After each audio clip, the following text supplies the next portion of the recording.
If you feel like you're doing everything right, but your views are stuck at 42 or less than 50, then this video is for you. Let's talk about the reality of being a small YouTuber in 2025. Because if you've been grinding, uploading consistently, and watching all the tutorials and still barely getting views, you're not alone. This year has been brutal for small creators, and I'm not here to sugarcoat anything, just real talk. Okay, so let me be real. The algorithm is favoring shorts. Yes, shorts is the way to go now, but that doesn't mean you should now ignore your long form content. No, you use shorts to push your channel out there for visibility because that's what the algorithm is favoring at this moment. Click through rate matters now more than ever, and long form videos without a banger hook in the first 10 seconds, that video is dead on arrival. But here's how I survived and slowly started to grow and still continue growing. First, I stopped playing the numbers game. And what do I mean by the numbers game? Checking your views, checking your sub counts, checking your analytic, like those numbers, they mess with your head, especially when you see that it's not growing. Because the truth is, it never skyrockets that fast. That's how it's meant to be. But you looking at it constantly, it's sometimes it could be very discouraging. Let's not lie. But you don't see what's happening behind us. You don't see what's happening at the back end. So looking at those numbers and then getting discouraged, that's not good for you. So I stopped checking the numbers because it was making me like feel burnt out. Now I focus on making one video at a time that actually solves a real problem that people have and also trigger people curiosity to want to watch it. That's it. That's the number one solution. Stop checking the numbers. Stop playing the numbers game. Instead, just focus on each video. Treat each video like it's as important as the last one and it's more important than the next one. Find a problem and give people the solution to that problem. Give value. That's the number one trick. Okay. Next thing I did was I rebuilt my strategy around retention. And what do I mean by retention? Retention is when somebody or a viewer watches your video from the beginning and actually gets to the end, even if the person doesn't get to the end. If it's a 30 minutes video and the person watches 15 minutes of that video, that is really good retention. Watch time is king in 2025 and it is harder to get than before because a lot of people are here on YouTube. There's a lot of content to consume and YouTube is now being strict with the YouTube partner program. They have been rejecting a lot of channels for doing nothing.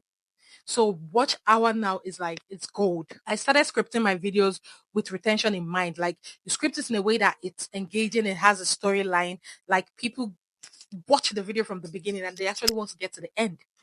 That's how you should script your video. That's how to keep their retention. Give them something more when they think the video is almost done or they've gotten what they want. Chip in something else. Open your video strong. Build suspense and avoid dragging your intro. Oh my lord. Get right to the point. Okay. Why did they click on this video? What did they come here to learn?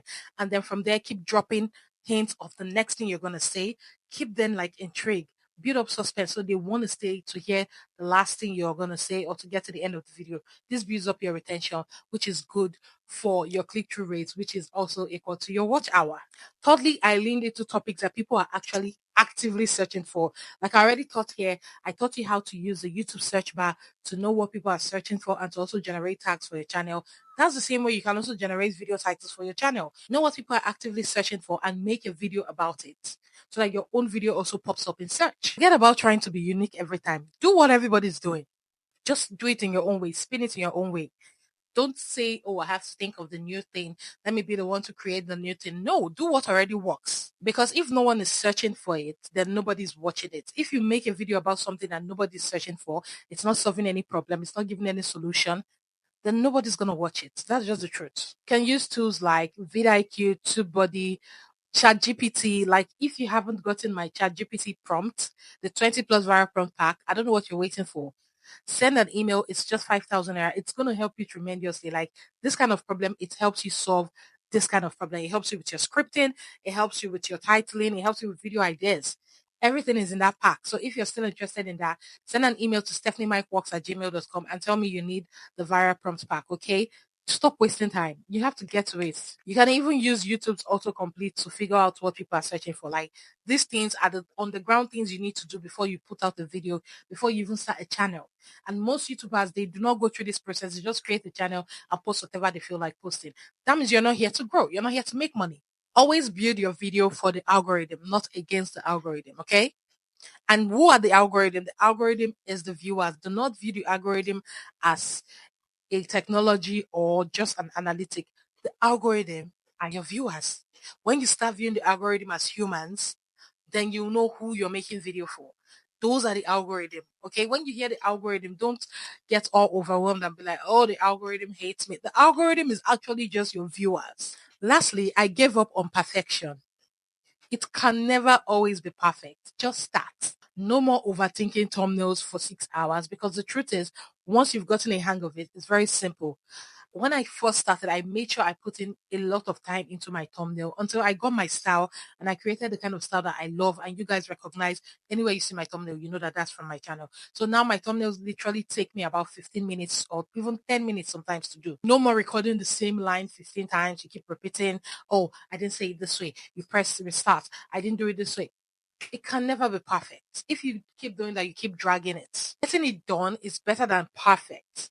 Just start. Once you start, you watch your video, you see what you did that wasn't so great. The next video you adjust. The next video you adjust. Before you know it, you're that good. And also, consistent uploads are also part of the game. You need to be very consistent here on YouTube. If you want YouTube itself to respond to you and take you serious, you need to show YouTube that you're here, you're on the platform, and you're not going anywhere. And the truth is, most small creators, they quit too soon. Aye, this journey is hard. It's not a bed of roses.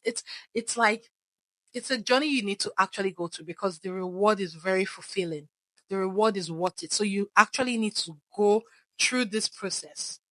Nothing good comes easy. If it were easy, everybody would be doing it. So do not quit too soon. That's the problem with most small YouTubers. They don't see progress, they just quit. They don't source out like outside help. Like I offer one-on-one coaching. If you need help, you come. I sell prompt pack to people that help. If you need help, you come to me. I also have a Telegram group, a Telegram channel where I drop good tips for my subscribers. If you need help, you join. Seek out help before you give up, because it's not really easy, honestly. But in the long run, it's very worth it. That's what I'm going to tell you. What you need to realize is that each upload is data. It's not a failure. It's data to YouTube and it's also data to you. You use that to learn to know, oh, what could I have done better? What made this video not work well? What can I do differently? And it's also data to YouTube that this person is actually trying. This is what this person is trying to do. This is what this person's video is about. Let me try and move this video to this particular audience. It doesn't work well. Okay, let's shift it to this audience until they find your audience. So it's data, it's not wasted. So if you've been thinking of giving up, please don't give up. Just tweak, learn, and try again. And there are so many ways you can do this, but do not quit. If this video was helpful to you, please drop a like, share this video to somebody that needs to see this video, subscribe to the channel, and turn on post notifications so you get notified whenever I post a video. Okay. Thank you for watching today's video. Do not forget to check out videos I'm going to link for you in the cards. Send an email if you would want the viral prompt pack, or join the Telegram channel. Everything is going to be in my description. Thank you guys, and I'll see you in. Okay. I love you guys, and I'll see you in the next video. Bye, guys.